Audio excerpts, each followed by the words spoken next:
इसलिए जिस चीज से हमारे जन्म और मृत्यु का रिश्ता है, उस चीज की अगर लापरवाही होती है तो गौ माता की हत्या होती है। ये हमारे भी बहुत बड़ा कलंक है। हमारे बड़े बड़े महापुरुषों ने, संतों ऋषियों ने कहा, गो सेवक और गौरक्षक के जीवन में कोई अनहोनी घटना घट नहीं सकती। समूचे वर्ल्ड में भारत ही एक ऐसा देश है जहाँ पशु को माँ माना गया है। जी मैं बात कर रहा हूँ गौ माता की। गाय को माँ माना गया है क्योंकि वो पोषकता देती है, संवर्धन देती है, करते सेवन गाय की माना गया है गाय को। और वास्तव में वर्तमान समय पर गाय की दुर्दशा भारत में कम नहीं है, लेकिन ऐसे समय में कुछ गोरक्षक जिन्होंने गाय को बचाने की कसम खाई है और बेड़ा उठाया कि गाय को किसी हाल में बचाया जाए, उसका संवर्धन किया जाए और गाय की परंपरा को, हमारे देश की परंपरा को, संस्कृति को आगे बढ़ाने का काम किया जाए। उनमें एक नाम आता है जनपद सहारनपुर से विजयकांत चौहान का। ये विजयकांत चौहान बोलते हैं जो वंदे मातरम एक मिशन, एक चिंगारी के नाम से चलाते अध्यक्ष है। और हाल फिलहाल में आपको गोरक्षक सम्मान से नवाजा गया है। शंकराचार्य अभिमुक्तेश्वर जी ने उनको सम्मान दिया है, बड़ा सम्मान इनको दिया है। मुंबई के एक भव्य कार्यक्रम में पूरी बात करेंगे, चर्चा करेंगे और वर्तमान परिवेश में गाय की दुर्दशा पर बात करेंगे। गाय का संवर्धन कैसे किया जा सकता है, गाय को बेहतर स्थिति में कैसे लाया जा सकता है, क्योंकि गंगा गाय गायत्री का संवर्धन होना बहुत अनिवार्य है अगर सनातन को बचाना है। जी आपको बहुत स्वागत है। Thank you sir. सम्मान मिला है सबको, तो आपको बहुत बहुत बधाई। सम्मान के आप लायक भी हैं और सम्मान के लिए आपने बड़ा काम भी किया। हालांकि आप सम्मान के लिए काम नहीं करते, काम काज वो संवर्धन के लिए करते हैं। सम्मान के लिए आपकी रूपरेखा कैसे बनी और सम्मान के लिए आपको कैसे चुना गया? सम्मान आपको बड़े संत, हमारे शंकराचार्य जी ने आपको सम्मान दिया है, इसके लिए धन्यवाद। मैं Vijaykant Chauhan, organise by Vande Mataram mission Chingari trust, संचालक प्राचीन सिद्धपीठ श्री गौदेवी मंदिर भूषण। मेरा भाग्य है मुंबई की पावन धरती पर, जहाँ इस वक्त धूम मची हुई गणपति की सप्तमी। मेरा देखकर मन बड़ा प्रसन्न हुआ जब मैं मुंबई की पावन धरती उतरा एयरपोर्ट से, और रास्ते में कोई ऐसा स्थान, कोई ऐसी जगह, कोई ऐसी गली नहीं थी जहाँ गणपति विसर्जन की, गणपति पूजन के लिए तैयारियां और जोश होती पूरी महिमा मंडल पूरा शहर सजा हुआ था गणपति विसर्जन के लिए। इस माहौल में स्वामी अभिमुक्तेश्वर शंकराचार्य महाराज द्वारा और मुंबई की प्रसिद्ध पत्रकार वैदेही तमन, जो कि संस्थापक है समर्पित गोरक्षा फाउंडेशन की, उनके निमंत्रण पर मुझे वहां जाने का मौका मिला। मेरे पास 2 दिन पहले ही इनका कॉल आया, आपका विशेष चयन हुआ है, गोरक्षक रत्न सम्मान से आपको सम्मानित किया जाएगा। मुंबई का ऐतिहासिक बोरीवली के अंदर पूरा केंद्र ग्राउंड है, जहां कम से कम भी ऐसा भव्य कार्यक्रम मैंने अपनी जिंदगी देखा नहीं। 108 टूडी एजेंट भी चल रहा था। देश भर के सारे ऐसे बच्चे जो गुरुकुल में ट्रेन होकर भारत माता की सनातन संस्कृति को विश्व में प्रचार करने के लिए वहां बच्चे ट्रेनिंग के लिए 4 महीने का वो चातुर्मास चल रहा था वहां पे। और सबसे बड़ी बात, देश भर के तमाम सारे राज्यों से ऐतिहासिक गोरक्षक वहां पहुंचे थे। मुंबई, राजस्थान, दिल्ली, हैदराबाद, कर्नाटक, पंजाब, हरियाणा, राजस्थान से कहां से देश भर के राष्ट्रीय गोरक्षक पहुंचे थे। सबका सम्मान हुआ, सबके बीच में हमें सम्मान प्राप्त हुआ। मेरा मन भाग्य है, मैं बहुत आभार प्रकट करता हूँ, धन्यवाद करता हूँ मुंबई की पावन धरती का, भगवान गणपति महाराज का, गौ माता का, और खासतौर पर वैदेही तमन जी का, जो कि संस्थापक है समर्पित गोरक्षा फाउंडेशन की, उनके निमंत्रण मुझे इस कार्यक्रम में जाने का मौका मिला। और खास आभार, धन्यवाद, चरण वंदन शंकराचार्य मुझे स्वामी अभी उनके हाथ में मुझे मिला। और सबसे बड़ी बात, मुझे अपने मन की बात कहने का वहाँ भाग्य मिला। मैंने अब तक जितना संघर्ष किया है उस सारे संघर्षों की जानकारी उनको दी, और इस सम्मान के लिए उन्होंने मुझे ऐसे नहीं चुना। अपने सर पे उन्होंने पहले इंक्वायरी करी, करीब 15-20 दिन पहले यहाँ कहीं उन्होंने बातचीत करी, गई, तब जाके उन्होंने सम्मान के बाद हमें बुलाया गया। और मेरा मन बहुत पसंद है। मैं कभी सम्मान के लिए काम नहीं करता, मेरा केवल एक ही शब्द है, इच्छा, गौरक्षा, का समानता। मैंने गौ माता की सेवा के लिए संघर्ष किया, बलिदान दिया, त्याग किया, अभी कर रहा हूँ, आगे भी जारी रहेगा। मुझे शास्त्रों में बताया गया है, जो भी व्यक्ति निस्वार्थ भाव से गौ माता की सेवा करता है, निस्वार्थ भाव को अच्छा काम करता है, परोपकार के लिए जीता है, उससे भाग्य में यश है। ये उसका प्रमाण है। मैं जितना भी यहाँ संघर्ष किया, काम की कभी कोशिश नहीं की मैं अपना वही स्वार्थ को लेकर काम करूँ या किसी सम्मान के लिए काम करूँ, लेकिन हमारे भाग्य में गौ माता ने ये यश लिखा था। आपकी बात मिलता है, लोग ऐसे सम्मान के लिए पता नहीं कितने पापड़ बेलते हैं, कितनी बातें करते हैं, कितना कुछ और नारे में कितनी नरकी करते हैं। आडम्बर से हमने कभी इस तरह का आडम्बर नहीं किया। मैं पूरे मुंबई की पावन धरती को, समर्थक राष्ट्रवादी मित्रों को, गौ माता को और शंकराचार्य स्वामी को नमन करता हूँ। सम्मान के लिए उनसे प्रार्थना करता हूँ कि जो सोच समझ आपने सम्मान को जितनी मुझे दी है, मैं आपकी कर रखूंगा। और जीवन पर्यंत गौ माता की सेवा रक्षा के इस कार्य में अपनी भूमिका निभाता था। अपनी आखिरी सांस तक उनकी अग्नि करते तक अपना बलिदान करना जारी रखूंगा। वीरपाल के मुझे आपने बात की और धन्यवाद दिए और आप आगे व्यक्त करें यानी संघर्ष को लेके वो सर्वजन को लेके गाय हमारी माता है, गाय हमारा कल्चर है, संस्कृति है, इसको जिंदा रखने के लिए अपने जो संघर्ष है सूक्ष्म जानना चाहेंगे हमारे। मेरा संघर्ष जब से मैंने होश संभाला है लगभग 1984 में मुझे पहली बार शाखा में जाने का मौका मिला इस वक्त इंदिरा गांधी को गोली लगी। तब से लेकर आज तक निस्वार्थ भाव से निरंतर इस संघर्ष जारी है, इनके आगे तक जारी रहेगा। गौ माता की रक्षा करते हुए पता नहीं कितने अनगत मेरे पे जानने का हमने भी पता नहीं कितने मुकदमे फर्जी दर्ज किए गए, कई बार जेल जाना पड़ा, कई बार गाड़ियां मेरी पलट दी सही ने को हथियारों ने देशद्रोही गद्दारों के इशारे पर। लेकिन मैं पलक हौसले के साथ इस मिशन पे लगा हूँ कि मेरे संतों ने मुझे बताया कि धर्म और रक्षक रक्षक है। जो व्यक्ति धर्म के मार्ग पे चलता है, धर्म उसी से चलता है, एक बिल्कुल प्रत्यक्ष प्रमाण होते सामने करना सच्चाई है। मैंने अपनी नॉलेज में अपने अब तक जीवन काल में एक भी गौ सेवक गौ रक्षक ऐसा नहीं देखा मैंने स्वार्थ भाव पे गौ रक्षक की गौ सेवा की उनसे किसी प्रकार की हो जाए। भी हमारे बड़े बड़े महापुरुषों ने संतों ऋषि ने कहा गौ सेवक और गौ रक्षक के जीवन में कोई अनहोनी घटना घट नहीं सकती। इसी प्रकार का कोई इसका फल भी बांका नहीं दिखा सकता। जहाँ लालच स्वार्थ आडंबर आता है ऐसे लोग इस गौ सेवा के पवित्र कार्य को कलंकित करने का प्रयास करते हैं। उनकी वजह से सच्चे गौरक्षा भी कभी कभी मतलब कष्ट उठाते हैं। देश भर में मैं लोगों से निवेदन करूंगा तो अपनी आंखें खोलिए, जो निस्वार्थ भाव से सेवा कर रहे हैं, निस्वार्थ भाव से संघर्ष करें, उन्हें अपना आशीर्वाद सम्मान सहयोग अवश्य दीजिए। और जो आडंबरी है केवल एक काम करते हैं उसको बार बार एडिट करके सोशल मीडिया में लोगों को गुमराह करते हैं और व्यक्ति दूसरे के बाद ना तो घोषणा है ना गाय है ना ही कभी मैंने सेवा की है। ऐसे लोग सोशल मीडिया का दुरुपयोग करके कई समाज के अच्छे अच्छे लोगों को सबको गुमराह करते हैं, उसे अगर वसूली करते हैं और अपने जीवन की निजी सोच को क्या करते हैं और अपने निजी स्वार्थ नहीं करते हैं। उन लोगों पर नजर रखें, उनकी सूचना समाज को संतों को अपने अवश्य दें। जो वास्तविक इस वक्त समाज से भी है जो सच्चे को आशीर्वाद अवश्य विजय भट्टी आपके पास आती है। एक तो काम है गोरक्षक सम्मानित सवाल गए हैं, गोरक्षक के लिए बाकी मुहिम भी चल रही है गाय पहुंचाने के लिए। सनातन संस्कृति का एक बड़ा हिस्सा माना जाता है गो गाय की रक्षा करना और गाय का पालन करना, संवर्धन करना। दूसरी ओर देखा जाता है देश में जो गुलाबी क्रांति है 5 किलो क्रांति है, इसका परसेंटेज बढ़ी है वो आपको साल में बात कर रहा हूँ निर्यात की। जब एक तो निर्यात भी बढ़ा है, आप मेरी बात को समझ पा रहे हैं। तमाम तरह के आरोप लगता है, तमाम तरह की उंगलियां उठती है, दिखावट होता है। तो ऐसे में गाय को बचाना, गाय का संवर्धन करना क्या सरकार की को लेके या गाय को लेके कोई दिक्कत आ रही है? गाय पालक करते हैं, गाय पालक करते हैं, तो ऐसा मेरे गाय क्या गाय बची तो मरता कौन, गाय बची तो मरता कौन, गाय कटी तो बचता कौन। झुकती है दुनिया, झुकाने वाला चाहिए। ये जो वर्तमान में अब गुलाबी बात कर रहे हैं ये तब तक जारी रहेगा जब तक हमारी हिंदू सनातनी जनता आपसी मतभेद बुलाकर एक मंच पर संघर्ष के लिए तैयार नहीं हो जाती।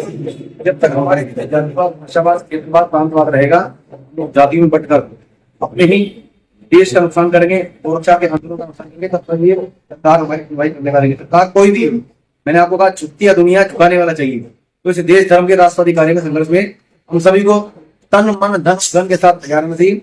आपसी मतभेद भुलाने चाहिए।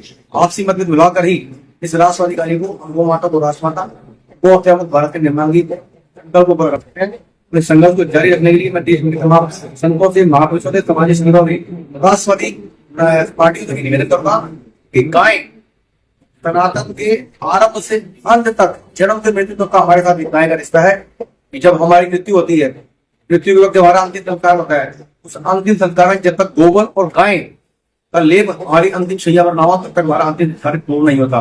और सनातन में जब बच्चे का जन्म होता है, बच्चे के जन्म के वक्त भी जब तक गाय की दूध का घी और गोमूत्र गोबर हमारे जन्म संस्कार में हवन के लिए नहीं मिलता तब तक बच्चे का नाम का संस्कार भी पूर्ण नहीं होता। इसलिए जिस चीज से हमारे जन्म और मृत्यु का रिश्ता है उस चीज की अगर लापरवाही होती है तो गौ माता की हत्या होती है।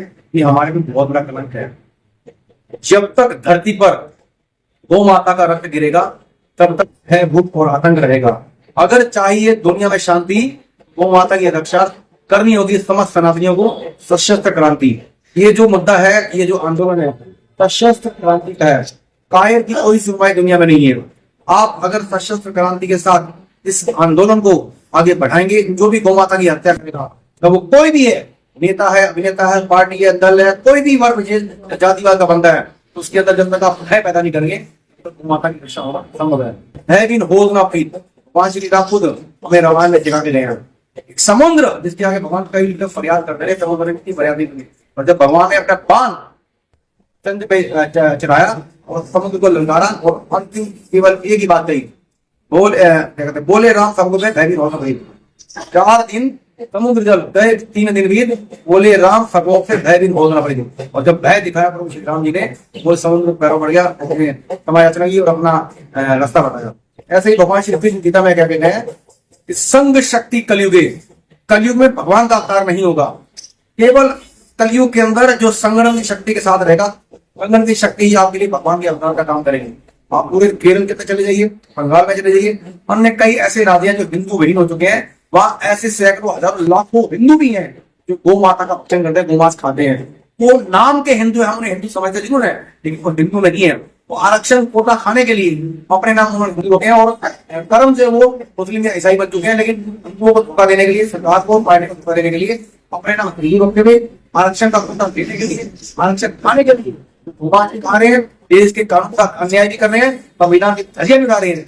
मैं जो भी गोरक्षा करने में लोग युवा लगे हैं, ऐसे लोगों को चिन्हित करें, उन्हें टारगेट लाइन ओपन करें, समाज काम में सरकार बेना काम करें। जो है तो मुसलमान ईसाई हिंदू नाम रख के समाज को, देश को गुमराह कर रहे हैं, उनका सामाजिक बहिष्कार हो, तो वो माता को खाने वाले हैं, उनका किसी भी प्रकार के संरक्षण नहीं होना चाहिए, उनको मृत्यु दंड मिलना चाहिए।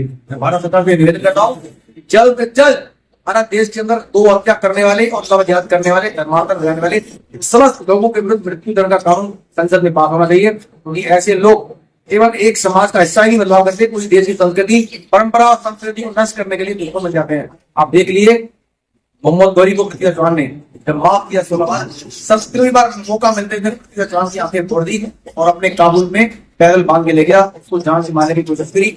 आखिर में खुद पृथ्वी चौहान ने आंखें चाहने के बावजूद भी 4 गज अंगुल अस्त का ऊपर सुल्तान है मत चुको चौहान इस नारे के साथ उस राष्ट्रद्रोही का, गोवंशन मांसवादी युद्ध का, हिंदुओं के नाश करने वाले मोहम्मद गौरी का सर्वनाश किया, उसको दंड दिया। आप समझिए जब तक दुष्ट को दंड नहीं मिलता, जब उसको दुष्ट को वध करने का दंड नहीं मिलता, तब तक उसके साथ कोई किसी प्रकार की आप मित्रता भाव नहीं रखते। दुश्मन दुश्मन है और जो गाय खाता है वो हमारा कभी नहीं करता। गाय खाने वाला, गाय की पूजा करने वाला, एक तरफ गाय को रोटी खिलाने वाला, एक तरफ गाय को रोटी के साथ खाने वाला, ये दोनों अलग अलग विचारधारा, एक पूर्व एक पश्चिम, कभी एक नहीं होती। और ना ही किसी को ये कल्पना करनी चाहिए गाय मांस खाने वाला अगर हमारे सामने मित्रता का प्रभाव लेके आता है तो मैं उसे सबसे बड़ा अपना दुश्मन मानता हूँ।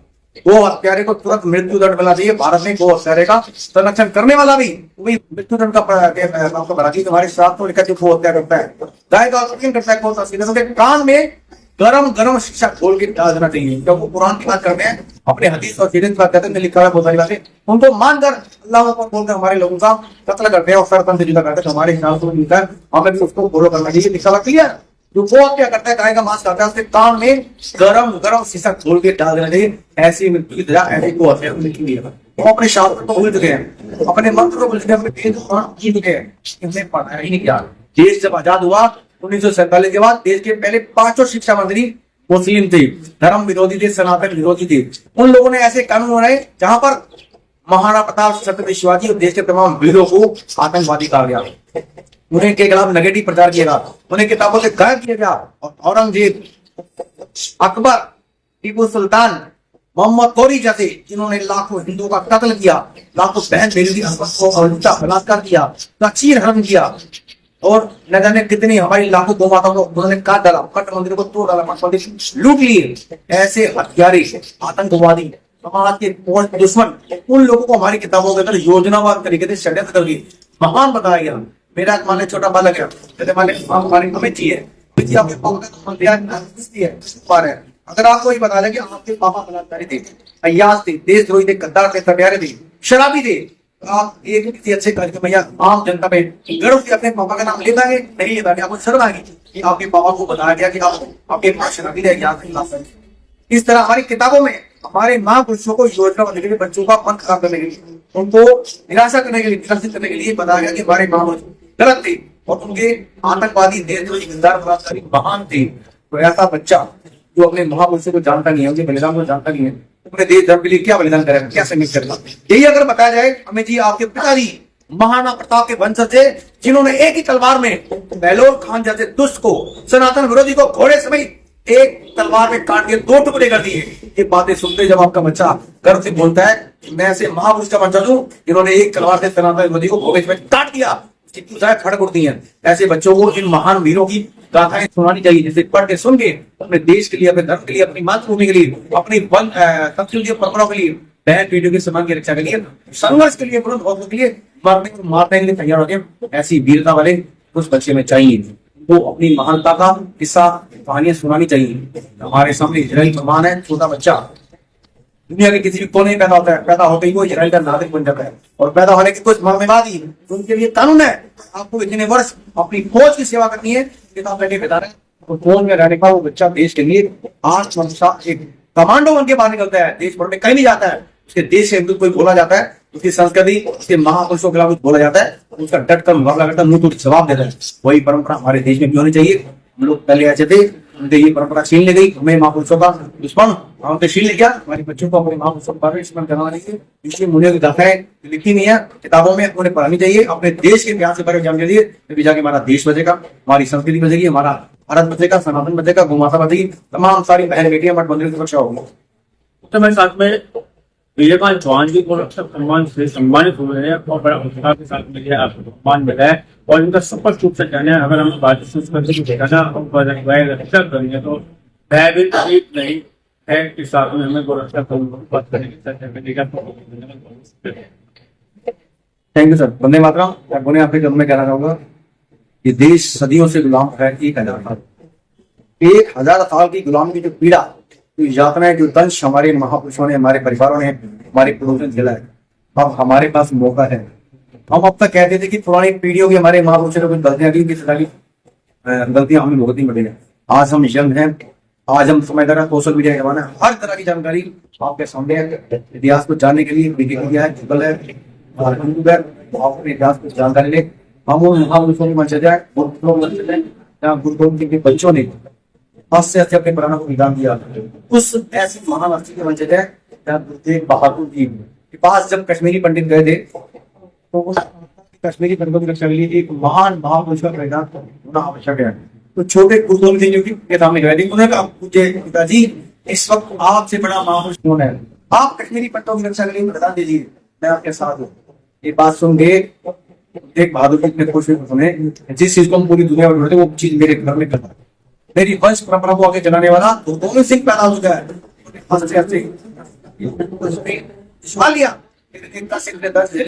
लेकिन उनकी वंश परंपरा को आगे जारी रखते हुए गुरु गोविंद सिंह महाराज ने अपने पुत्रों के साथ वही पराक्रम दिखाया। उनके बच्चों ने अपने पूर्वज जिंदा रखते थे, हंसते हंसते जिंदा दीवारों में चिन गए, गर्म खोलते हुए तेल के कड़ाह में तल गए, धर्म परिवर्तन नहीं किया, अच्छे से अपने प्रधान बलिदान कर दी। उन्होंने कहा था, उन्होंने फतेह सिंह घोष में बोला, जोरावर जोर से बोला, लगा तू ईंट लगा घरे, चुनो दीवार ए हत्यारे, हमारी लाश भी बोलेगी दशमेश की जय, सनातन धर्म की जय, गोविंद सिंह महाराज की जय।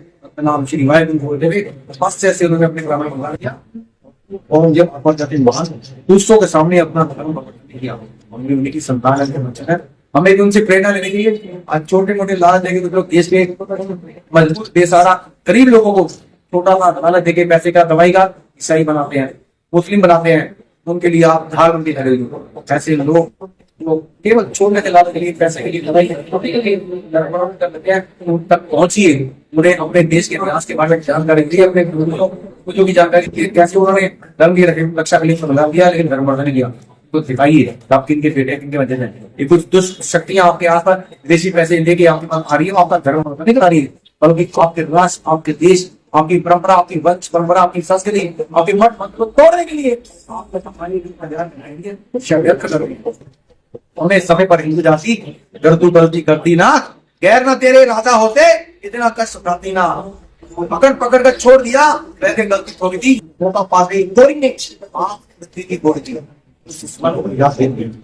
दुश्मन है। हम इन्हें बार बार गलती करके छोड़ देते हैं। अब कोई गलती करता है तुरंत सजा देती उन्हें, नहीं बात करता है और जबरन धर्मांतर की बात करते हैं तुरंत अपनी पूछो आवाज में स्वयं की प्रेरणा से आत्मरक्षा दंड दीजिए, सजा दीजिए ताकि ऐसे देशद्रोही गद्दार लोग हमारी बात होने के बाद हमारे भारत देश से आप भटक न पाए। जय हिंद, जय भारत, वंदे मातरम।